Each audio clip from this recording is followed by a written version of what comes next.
본문 이야기 우리 성도님들 잘 아시죠? 그렇지만 제가 다시 한번 들려드릴게요.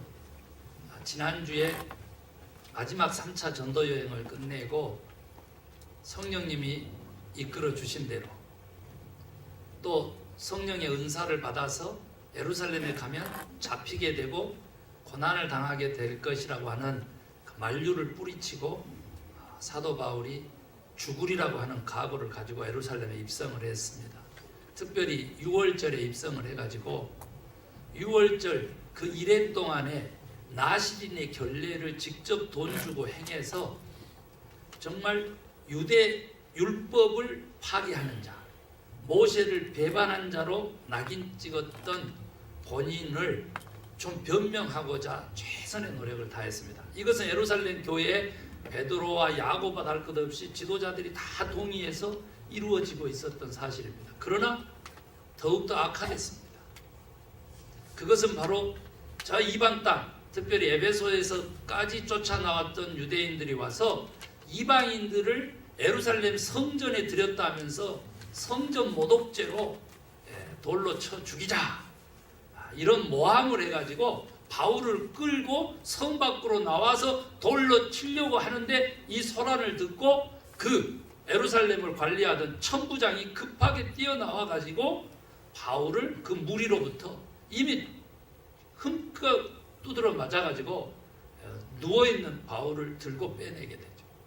그리고 이제 어떻게 된 일인가 하고 물어보려고 했더니 저 사람들에게 내가 좀 한마디 할 수 있도록 허락해 달라, 이렇게 된 거예요. 그래서 그러면은 허락해 주겠다 했더니 이제 히브리 말로 유대인들에게 설교를 하는 거예요. 변명을 하는 거예요. 그 내용이 오늘 본문의 내용인데 제가 조금 생략을 했는데 어떻게 시작하냐면 항시 이래요.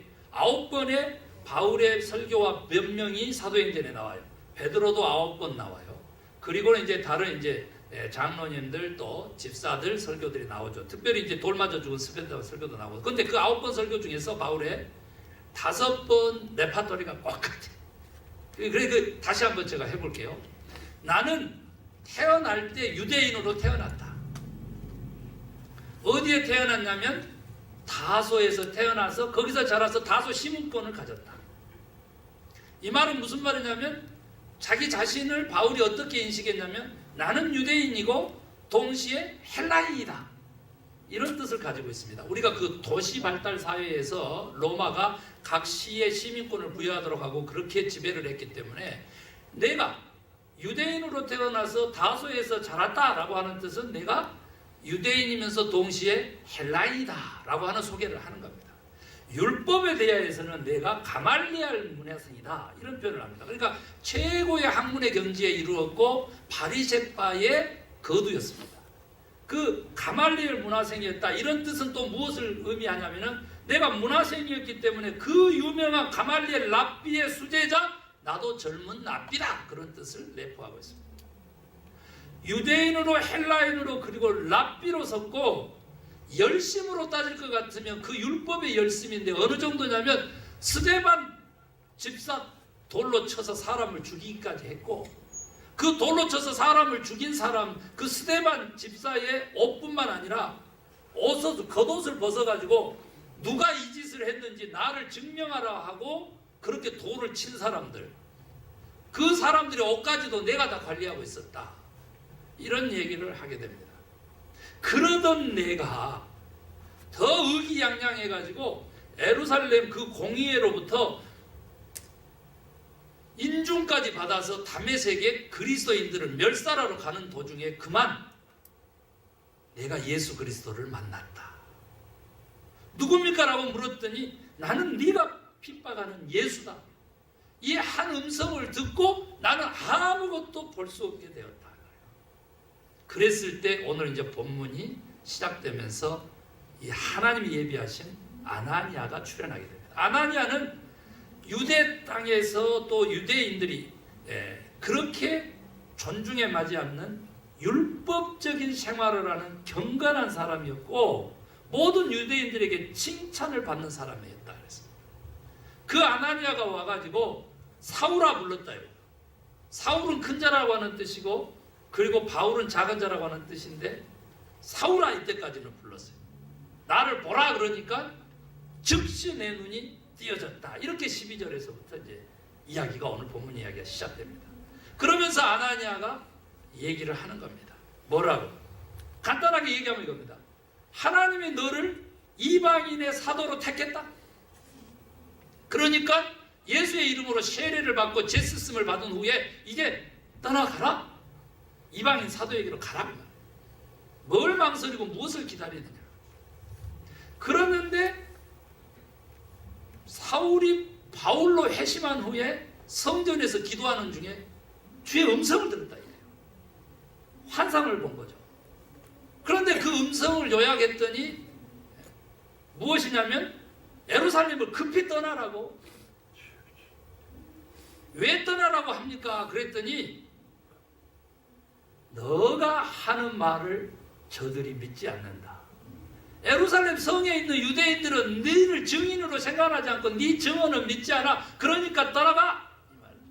그랬더니 바울이 변명을 했다는 거예요.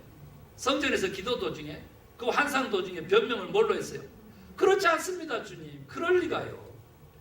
내가 얼마나 열심을 내서 사람까지 죽인 줄 알고 그 다음에 예수 믿는 사람들을 잡아 가두는지도 다 저들이 알고 있는데 왜 저를 증인으로 안 믿습니까?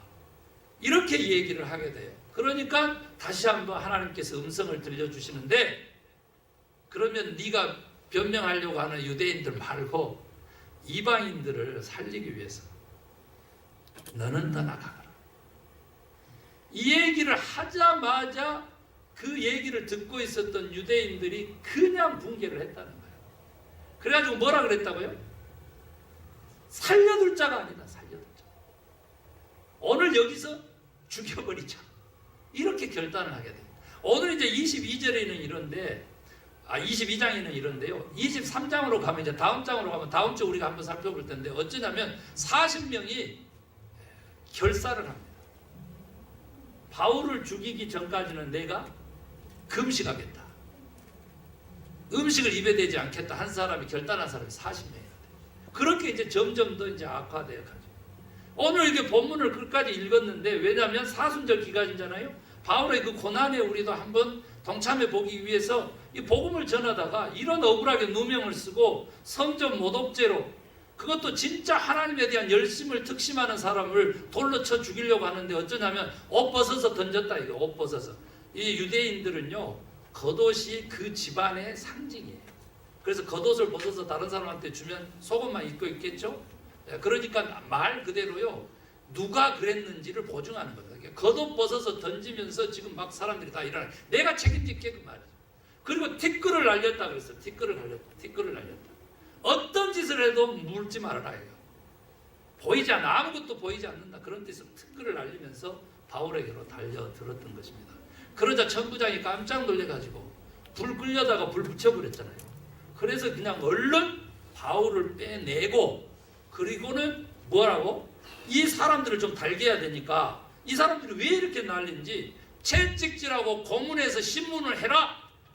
이렇게 이제 명령을 하게 돼요. 천부장이. 거기까지만 제가 읽었어요. 거기까지만. 오늘 이렇게 본문에 보면 정말 그 바울의 일생은요 이루 말할 수가 없어. 태장 50대에 하나 가망 49대에 그 일이 태장이라고 옛날에 사또 나와가지고 권장 한 대요. 그러면 이 하나 한 대 맞으면 엉덩이에 불 나는 거 있잖아요.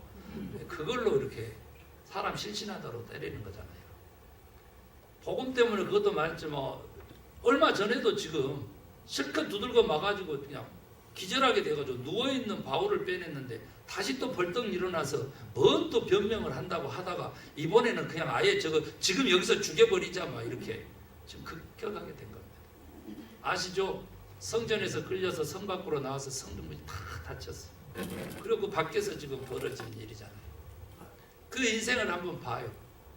참 얼마나 슬퍼요. 복음 때문에 예수 때문에 아무리 주를 위하여 택한 그릇이라고 해도 이렇게 성령 주의 영이 아니고는 이해하기 곤란한 거죠. 여러분 우리는 이렇게 예수 믿으면서 LA에서 이렇게 박해는 안 받아본 것 같아요. 이렇게 박해는. 그러면 그 은혜가 얼마나 큰지 말이죠. 그렇지만 그 고통의 현장에 우리가 오늘도 함께 참여할 수 있게 되기를 원합니다. 많은 사람들이 이 대목에서 무엇을 과연 핵심으로 삼는지 모르겠어요. 무슨 메시지를 우리가 들을 수 있는지 궁금해할 거라고 생각해요. 그런데 저는 오늘 여기서 바울의 인생을 바라보면서 바울이 이렇게 목숨 걸고 복음의 사도가 돼서 기독교를 만든 장본인이다 이런 그 표현을 할 정도로 오늘날 인류 75억 가중에 이제 넓게 잡으면 25억이 예수 그리스도를 통해서 영생과 구원의 삶을 살아간다 라고 하는 이 복음의 확장성의 그 주인공으로서의 사도 바울이 설 수 있었느냐라고 했더니 사도 바울이 바로 신앙의 원리를 소유했었다 이거예요. 그걸 발견하게 되었어요. 사도 바울의 신앙의 원리, 그리고 그 신앙의 원리를 하나님께서 사도 바울이 발견할 수 있도록 해줬고, 그리고 그 후에 신앙의 원리를 발견한 사람들의 그 신앙생활의 골, 목표가 뭐냐, 그리고 더 나아가서는 그 목표를 이룬 사람들의 그 궁극적인 신앙의 목적은 또 뭐냐라고 하는 것까지 오늘 본문에서 다 볼 수가 있다는 거죠. 여러분 저는 14절로 가기를 원합니다. 그래서 14절 펴놓고 제가 오늘 여러분하고 함께 신앙의 원리를 묵상하고자 합니다. 우리 조상의 하나님이 아나니아를 통해 가지고 바울에게 지금 들려준 이야기입니다. 신앙의 4대 원리를 뽑을 수 있고 숨겨져 있는 14절입니다. 여러분 아나니아를 통해서 들려주는데 첫 번째가 우리 조상의 하나님이 너를 어떻게 했다고? 택하여. 신앙의 첫 번째 원리, 믿음의 첫 번째 원리라고 하는 것은요, 하나님께서 나를 택하셨다라고 하는 것을 믿는 것입니다. 내가 선택한 기독교, 내가 선택한 교회, 내가 선택한 믿음, 맞는 것 같지만 신앙의 원리가 아닌 것입니다. 우리의 믿음은 나를 하나님이 하나님의 아들, 딸 삼으시려고 하나님이 나를 75억 가운데서 택하셨다라고 하는 하나님의 이 택하심의 주권을 믿는 믿음이 신앙의 첫 번째 원리인 것입니다. 누가 오늘 우리를 불렀어요? 하나님이 부르셨어요. 오늘 나의 나된 것이 다 누구의 은혜요? 하나님의 은혜, 주의 은혜라. 바울의 고백. 하나님의 주권에 대한 그 믿음이 신앙의 원리인 것이죠. 의지가 크면 크고 믿음이 크면 클수록 동시에 커져야 되는 것이 하나님의 이 주권의 능력을 인정하는 믿음이 커져야 됩니다. 하나님이 우리를 왕같은 제사장으로 삼으시려고 우리를 택하셨습니다. 아멘입니까? 거기까지만 막 엄청 좋아하더라고요.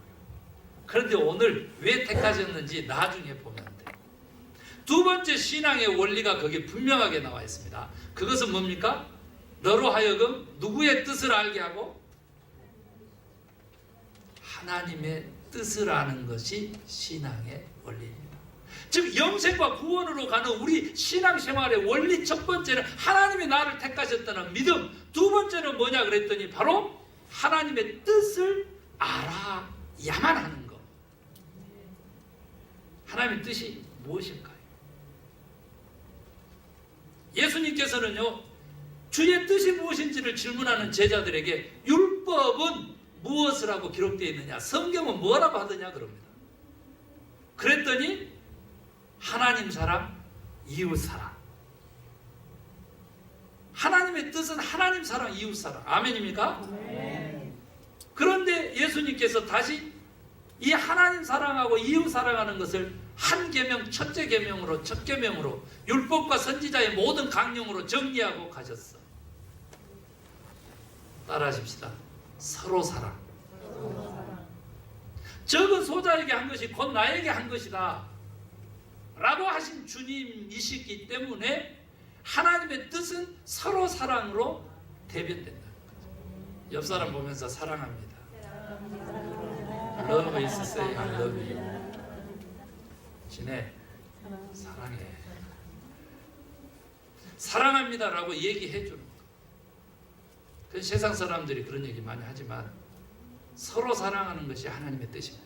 그런데 저는 오늘 여기서요, 이 하나님의 뜻을 서로 사랑이라고 내용은 분별하지만 더 좀 구체적으로 서로 사랑이 무엇을 의미하는지 여러분들이 언제나 기도하면서 하나님에게 묻고 하나님의 음성 듣기를 원하면서 간구하는 성경이 얘기하는 하나님의 뜻을 분별하는 세 가지 기준을 소개하고 싶습니다.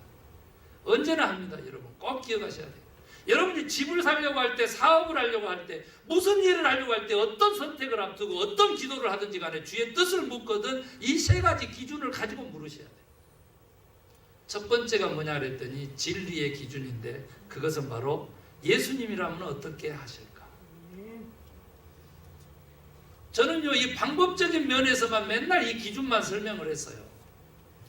그러는데 하나님의 뜻으로 이것을 화하면 어떻게 되냐 그러면 진리의 기준을 가지고 예수님을 어떻게 하셨을까 이 기준을 가지고 이 질문으로 하나님의 뜻을 묻고 기도하십시오. 좋지만 그것은 곧바로 다른 말로 하면 뭐냐 그랬더니 바로 하나님의 뜻은 내가 예수 그리스도를 닮는 데 있다 그 말이에요. 닮는. 신학적인 용어로 얘기하면 제자화입니다. 제자화. 내가 예수의 제자가 되었느냐 라고 하는 것이 우리를 부르신 하나님의 뜻이다. 여러분 예수님의 제자입니까? 두 번째 하나님의 뜻을 분별하는 기준이 성경에 있는데 그것은 생명론적 기준.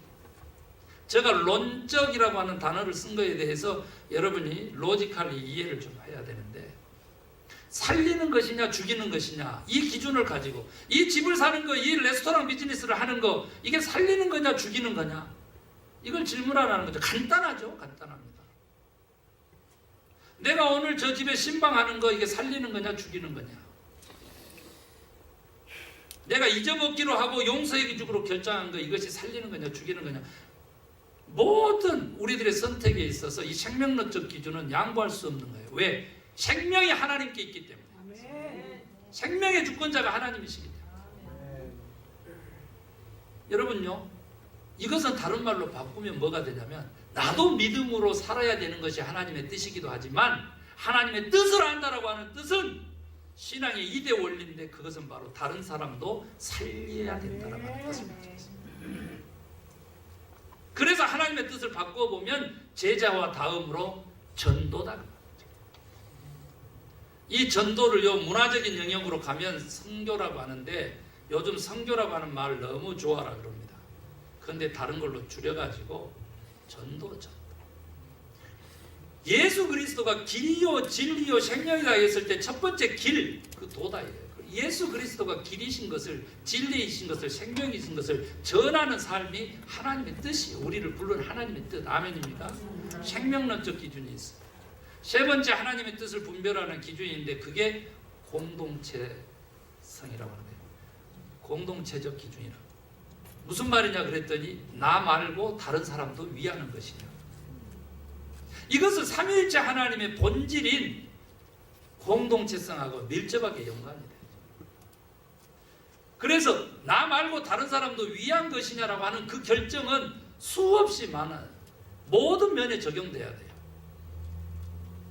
하나님의 뜻은 항시 전체를 위하고 다수를 위하는 것에 가 있기 때문에 그렇습니다. 그걸 다른 말로 바꿔볼까요? 나 말고 다른 사람도 위한다라고 하는 것이 배려고 그 배려는 다른 말로 하면 사랑인 것이죠. 하나님의 뜻은 내가 너를 사랑하니까 너는 다른 사람을 사랑하거라 그 말이에요. 사랑의 주체가 되라는 거죠. 나처럼 내가 자발적으로 앞서서 너를 사랑하니까 너는 다른 사람을 사랑해. 아멘? 그렇게 물어보는 거예요. 그게 하나님의 뜻이. 제자와 전도, 사랑 이것이 하나님의 뜻이다. 그래서 그걸 한 단어로 얘기하면 우리 서로 사랑이 되는 거예요. 그 하나님의 뜻을 알고서 믿음 생활하고 신앙 생활하는 거 이것이 신앙 생활의 원리 두 번째가 나오죠. 세 번째 거기 나오잖아요. 그 의인을 보게 하시고 그랬는데, 여기서 의인이 누구냐면 누가복음에 의하면 예수님을 누가는 뭐라고 그랬어요? 이 누가가 사도행전을 썼는데 뭐라고 그랬어? 인자라고 그랬어. 그 의인을 보게 하라고 하는 뜻은 뭐냐면 바로 신앙 원리의 세 번째, 예수 그리스도를 바라보고 신앙생활 하라는 거예요. 아멘입니까? 바라봄의 법칙이 있어. 보는 대로 가는 거예요. 보는 대로 가는 거예요. 저는 여기서 예와 생략하겠어요. 무슨 말이냐 그랬더니, 오늘 내가 잘못된 것을 보고 들어왔기 때문에 내 마음이 흐려졌다라고 간증하는 사람이 있어서 주여 나를 장님으로 태어나게 해주셔서 감사합니다 하는 그런 간증이 수없이 많지만 그가 안 하고 넘어가려고 해요. 대신 한 가지, 여기서 주님을 보게 하시는, 이 주님을 보는 이 신앙의 원리는 다른 말로 바꾸면 예수 그리스도를 만났느냐라고 하는 거죠. 신앙의 원리 세 번째는 뭐냐면 예수 그리스도를 만나서 그와 동행하면서 살아가는 신앙생활인 거예요. 주를 바라봄의 법칙이 있습니다. 하나님이신데 인간으로서 가장 유약한 모습인 처녀의 몸에 잉태돼서 성육신하신 그때부터 십자가의 죽으심과 부활의 영광까지 같이 보셔야 돼요. 일부분만 보면서 그것을 전체인 양 포장하면서 그렇게 신앙생활 한 사람들 보면 마치 뭐가 같냐면 장님이 코끼리 만지기하고 같다는 사실을 깨닫게 돼요. 전체를 바라보는 사람은 아, 저분이 지금 코끼리 다리를 붙잡고 있구나 이렇게 생각을 했는데, 그 장님은 뭐라 그러면 코끼리는 기둥과 같습니다 라고 하는 거예요. 그랬더니 다른 사람이 뭐라 그러냐면, 다른 장님이 똑같이 무슨 소리 하고 있어? 코끼리는 키와 같아. 키지라는 우리는 챙이라고 불렀는데 이거 같아. 그랬더니 다 아는 사람은 보니까 그 코끼리 기 만지고 있거든. 그런데 한 사람이 또 화를 버럭내면서 뭔 소리 하고 있어? 코끼리는 빗자루와 같은데 헛소리야? 그러면서 그 꼬리를 흔들면서 그 빗자루로 싹 쓸어내고 코끼리는 빗자루와 같아 그러고 막 떠들고 있는 거예요. 오늘날 교회가 그래요. 지금 교회가 삼위일체 하나님을 온전히 이해 못하고요, 삼신론으로 단일신론으로 가서 마치 장님들이 코끼리 만지기 같은 짓을 한다. 여기서 예수를 바라보고 예수를 만났느냐라고 하는 이 원대한 질문 앞에서 바라봐도 자기가 보고 싶은 것만 보는 이런 자기중심적인 신앙인들이 얼마나 많은데 하나님하고 상관없다니까. 그것은 내가 개런티 하는 거예요. 왜? 성경 말씀이니까. 주여 주여 하는 자마다 절대 천국 가는 게 아니다. 여러분, 우리가 주님을 바라볼 때 인격적으로의 만남이라고 하는 사실을 꼭 기억하십시다. 그의 그 인간적인 삶에서부터, 공생의 그 신적인 삶에서부터, 그 능력 충만한 삶에서부터, 저 부활하시고 승천하시고 다시 재림하실 그 하나님의 약속에까지 우리가 함께 바라볼 수 있어야 돼요. 바라볼 수. 그래야지 이 십자가의 고난을 넘어서서 부활의 영광, 그 승천의 그 자리에까지 소망을 품을 수 있게 되는 것이죠. 마지막으로 보면요, 네 번째 신앙 원리가 나오는데 그게 뭐냐면 그 입에서 나오는 음성을 듣게 하셨다. 하나님의 음성 듣고 신앙생활 하는 거죠. 어떻게 듣느냐라고 하는 거예요. 이 음성 듣고 신앙생활 한다라고 하는 것은 다른 말로 바꾸면 뭘까요? 말씀 중심의 신앙생활 하는 거예요. 말씀 중심의 신앙. 아멘 하시 바랍니다. 말씀 중심. 우리가 하나님의 음성을 듣는 5가지 방법이 있는데 제가 소개하려고 하는데, 첫 번째가 뭐냐 했더니 성경 말씀입니다. 네, 말씀. 그 다음에 이제 두 번째가 이게 중요한데, 우리가 기도하면서 하나님의 음성을 성령님을 통해서 직접 듣게 돼요. 오늘 여기 바울이 그렇게 했대잖아. 성전에서 기도하는 도중에 주의 음성을 들었다잖아. 그것을 듣게 하셨다 이거예요. 누가 하신 거예요? 성령님이 듣게 하시죠.